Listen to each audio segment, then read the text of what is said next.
Tell me a story. It's a story about journeys. J.R.R. Tolkien wrote The Hobbit and The Lord of the Rings, some of the most beloved fantasy works of the past century. The new film, Tolkien, starring Nicholas Hoult and Lily Collins, depicts the early years of the person behind those books. Tell me a story. But what's the true story of Tolkien?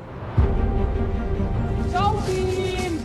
Born in 1892, John Ronald Reuel Tolkien spent much of his life quietly ensconced in educational institutions. It wasn't a hugely flashy life that he lived most of the time. But this one sensational incident involves his romance with his future wife. Tolkien and his brother were orphaned when J.R.R. was 12. He and his brother were in this lodging house after he was orphaned. And there was this girl who also lived in that same lodging house, and her name was Edith Bratt. She was actually a little bit older than he was. And they met when Tolkien was like 16. The young, impressionable teenage Tolkien meets Edith, and the two of them begin to be romantically involved. But J.R.R.'s legal guardian, a Catholic priest, strongly discouraged the relationship, fearing that his ward would lose his chance at a scholarship to Oxford.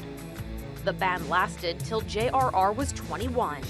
As soon as he turns 21, like the day he turns 21, he goes to find Edith Bratt again and finds that she's engaged to somebody else. And they have this conversation, and she changes her mind and leaves her engagement with the other guy and enters soon thereafter into an engagement with Tolkien. She converts to Catholicism so they can be married in the Catholic Church. J.R.R. and Edith wed in 1916 and stayed married till Edith's death in 1971. The Tolkien movie also places front and center the young author's love of language.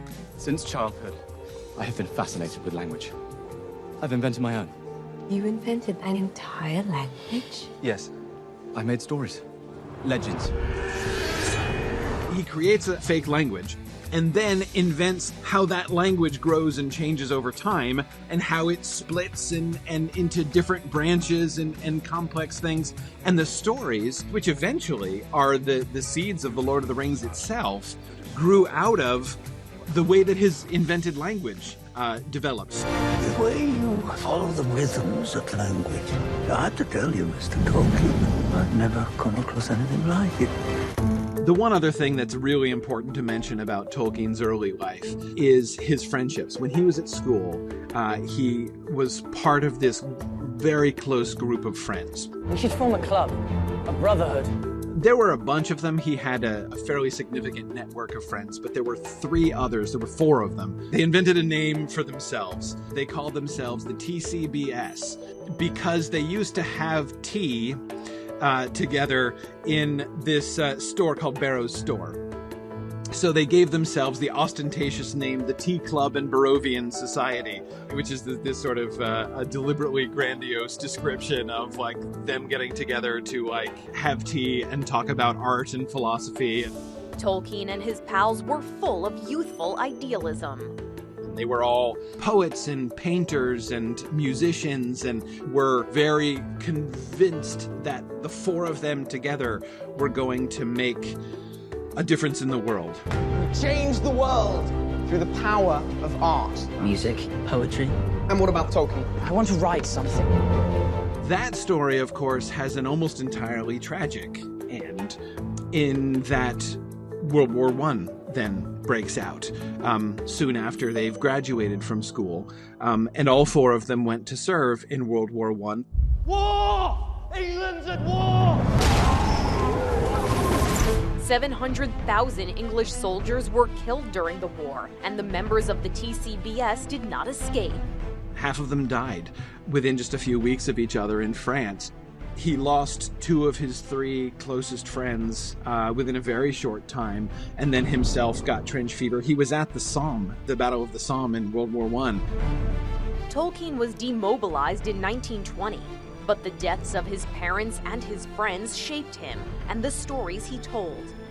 Tolkien lost and lost and lost thing after thing, but that's something that shaped him in a really positive and constructive way, and you can still feel that in all of his works. They've taken 2 of our friends captive. Look for your friends, but do not trust a hope that has forsaken these lands. One of the primary notes throughout The Lord of the Rings is loss and dealing with loss. We're lost. I don't think Gandalf meant for us to come this way. He didn't mean for a lot of things to happen, Sam. Looking back on things that will never return again.